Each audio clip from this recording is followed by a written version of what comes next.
Les droits sociaux. Pour ce numéro, nous parlerons des prestations sociales offertes par la CNSS. Comment bénéficier de ces services? Nous recevons sur notre plateau aujourd'hui Monsieur Dieudonné Vomo-Minko. Bonjour Monsieur Dieudonné Vomo-Minko. Bonjour madame. Comment allez-vous? Ça va bien, merci. Je suis très ravie de vous avoir sur mon plateau ce matin. Moi également, merci de m'avoir invité. D'accord. Alors pour commencer, pouvez-vous nous expliquer simplement ce que c'est la CNSS? Alors, la CNSS est un établissement public à gestion privée. Ça veut dire que le service ou les services que nous offrons sont des services publics. Mais la gestion est privée parce que simplement le plus gros des financements que nous avons proviennent du privé, c'est-à-dire les employeurs et les salariés. Et quel est son rôle pour les travailleurs et les familles au Gabon? La CNSS a essentiellement deux rôles, à savoir le prélèvement des cotisations et le paiement des prestations sociales. Donc on prélève les cotisations et avec cet argent qui est prélevé, on paie les cotisations sociales. D'accord. Quelles sont les principales prestations sociales que la CNSS offre aujourd'hui? Alors aujourd'hui, la CNSS offre essentiellement trois types de prestations, à savoir les accidents de travail et maladies professionnelles, qu'on regroupe sous le vocable les AT-MP. Ensuite, nous avons les prestations familiales et de maternité pour les femmes en couche, les femmes qui ont accouché par exemple, essentiellement. Et enfin, nous avons les PVID. Les PVID, c'est les pensions de vieillesse, d'invalidité et de décès. Donc, c'est-à-dire pour ces personnes-là qui ont travaillé et qui, après leur travail, doivent faire valoir leurs droits à la retraite. Donc, c'est essentiellement les trois types de prestations que la CNSS offre. D'accord. Comment fonctionne la pension de retraite pour les travailleurs?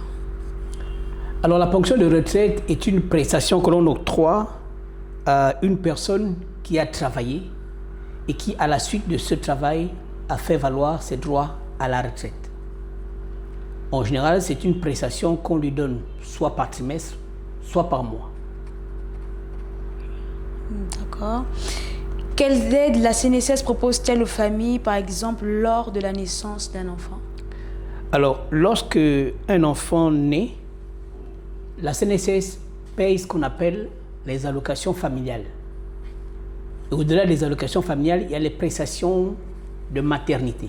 Ça veut dire que lorsque une femme est en couche ou quand elle est enceinte, sur présentation des certificats médicaux, la CNSS va lui donner ce qu'on appelle des prestations familiales.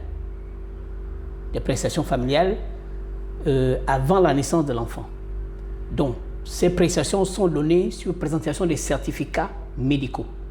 Le certificat du 3e mois, celui du 6e mois et le certificat du 7e ou 8e mois. Donc, à la suite de ces présentations des certificats, la CNSS va donner à cette dame des prestations, des allocations, qu'on appelle allocation prénatale. Prénatale avant la naissance de l'enfant. D'accord. Je voudrais qu'on revienne sur un point. Vous avez dit que la CNSS prend en charge les travailleurs en cas de maladie ou d'accident professionnel. Dites-moi comment ça se fait. Alors, il faut savoir que toutes ces prestations qui sont offertes par la CNSS sont données sur la base de l'immatriculation. Il faut que vous soyez immatriculé au préalable. Ça veut dire que lorsque vous travaillez dans une société et que vous avez été immatriculé, donc enregistré, immatriculé, c'est comme on vous dit vous êtes enregistré au registre état civil à la mairie par exemple, donc la CNSS vous connaît. Si pendant votre activité professionnelle, vous êtes victime d'un accident de travail qui peut faire en sorte que pendant un certain nombre de jours, l'entreprise dise que vous ne pouvez pas travailler, pendant ce nombre de jours-là, c'est la CNSS qui devra payer. Mais pour que cela se fasse, il faut que vous soyez immatriculé au départ.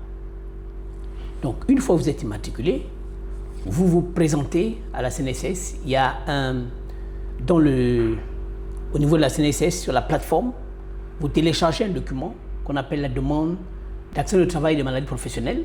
Vous la téléchargez, vous la remplissez avec les certificats médicaux, vous déposez à la CNSS et le paiement va s'en suivre.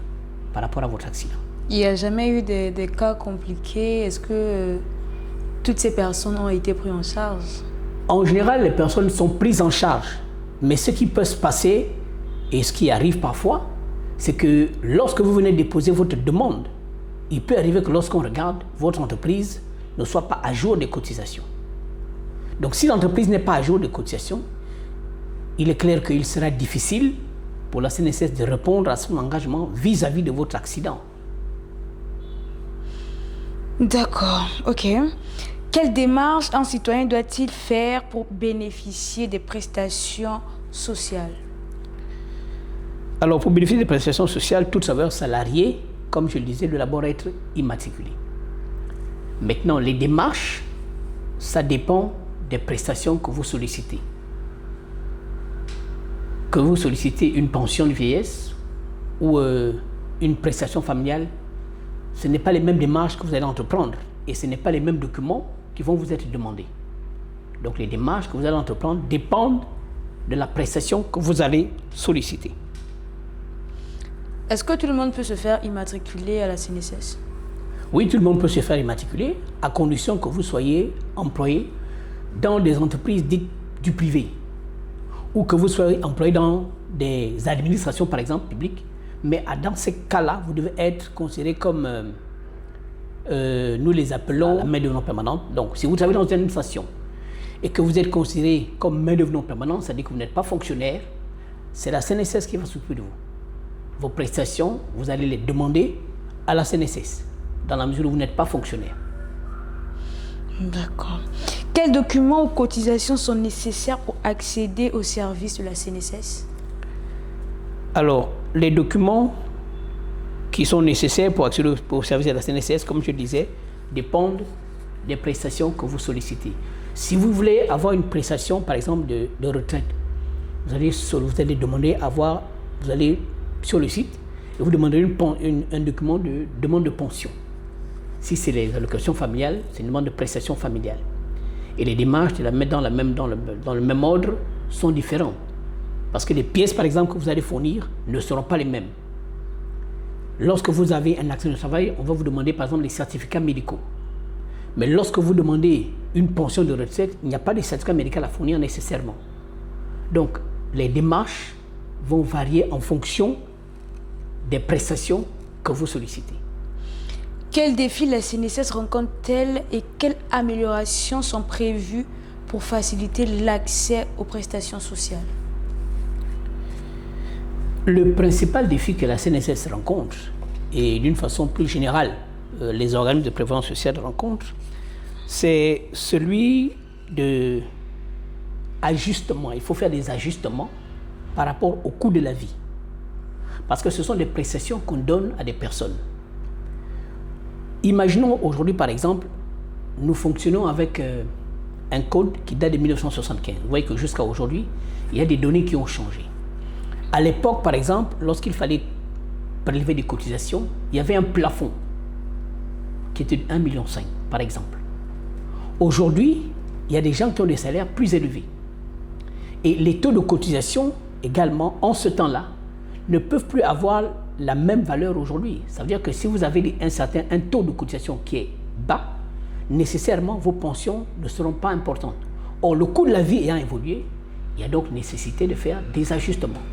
Il y a donc nécessité de faire des ajustements paramétriques, ce que la CNSS a fait récemment. Donc, c'est un peu les principaux défis que nous avons. Maintenant, un autre défi que l'on trouve, bon, pas forcément la CNSS, mais dans des organismes de prévoyance sociale, un défi qu'on trouve, c'est parfois des défis liés à la fraude en matière de sécurité sociale. Par exemple, il y a des gens, quelqu'un a fait un accident. Parce qu'en réalité, lorsque vous avez fait un accident, la loi nous dit que celui qui a fait un accident de travail, pour qu'il soit pris en charge par la CNSS, il faut qu'au moment où il a fait son accident, il soit immatriculé. Donc si au moment où il a fait l'accident, il n'est pas immatriculé, en réalité, la CNSS ne peut pas le prendre en charge. Mais il y a des gens, c'est comme dans les sociétés d'assurance, AXA, OGA, etc. Il y a par exemple quelqu'un qui fait un accident, il cogne quelqu'un, aujourd'hui. Mais il s'avère qu'aujourd'hui, son assurance soit déjà périmée. Mais comme il a fait un accident, il va directement aller dans une société d'assurance pour chercher à se faire immatriculer, peut-être de façon antidatée, pour que la société le couvre. Donc parfois, c'est des situations comme ça où quelqu'un n'est pas immatriculé lorsqu'il a fait un accident. Et dans ce cas-là, on ne peut pas le prendre en charge. Très bien. Merci beaucoup, Monsieur Minko. Un dernier mot? En dernier mot, j'aimerais d'abord remercier le fait que vous m'avez reçu ce matin, louer l'initiative qui est faite par le secrétaire général de la FESTAC, parce qu'il y a effectivement des gens qui ont besoin d'être informés par rapport au fonctionnement du système de sécurité sociale. Aujourd'hui, pour ce qui est de la CNSS, il y a des réformes paramétriques qui ont été faites. C'est vrai qu'il y a beaucoup de gens qui ne comprennent pas le bien fondé de ces réformes, mais j'aimerais rassurer en disant que ces réformes sont importantes parce que nous vivions avec des taux de cotisation qui datent depuis les années 1975. Et tout le monde est d'accord que le coût de la vie aujourd'hui n'est plus le même. Donc il y a nécessité de procéder à des réformes. Et ce sont ces réformes-là qui ont été faites. Et nous encourageons donc les employeurs, les travailleurs à adhérer à ces réformes, à comprendre le bien fondé de celles-ci, parce que certainement ces réformes-là sont pour leur bien-être. Merci beaucoup et à la prochaine. Chers auditeurs, merci de nous avoir suivis et à très bientôt pour notre prochain numéro. Sur ce, portez-vous bien.